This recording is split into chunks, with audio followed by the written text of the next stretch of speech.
You know, President Obama called him a true American patriot.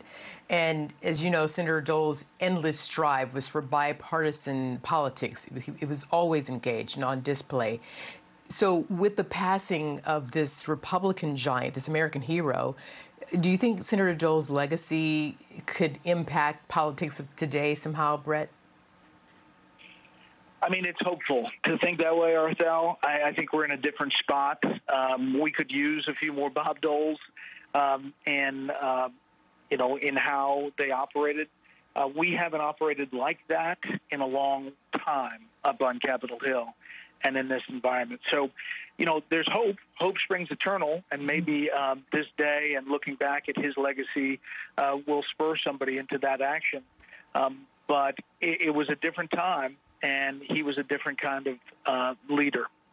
So is there any way, perhaps, that we can cling to the sentiment of Senator Bob Dole? Well, of course. I mean, his legacy is one that is substantial. And if you look at the things that had passed under Bob Dole for his decades of service in the Senate, I mean, we're talking about big pieces of legislation. Social Security, voting rights.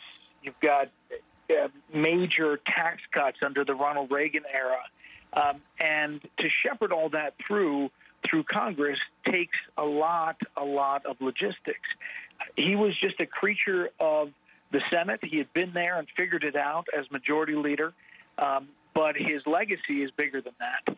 And I think his service to the country is really what people should focus on, and that we all have to do something to make this place a better place.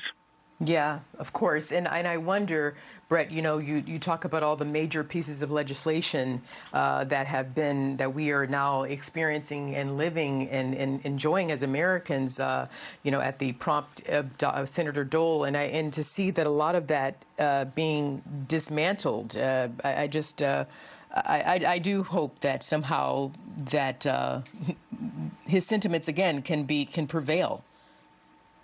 Yeah, and their foundation, I think, will do that. Obviously, he's survived by his wife, Elizabeth Dole, as I mentioned, former Secretary of Transportation, former head of the Red Cross, former senator, and she will take that legacy and move on. I'll be interested to see how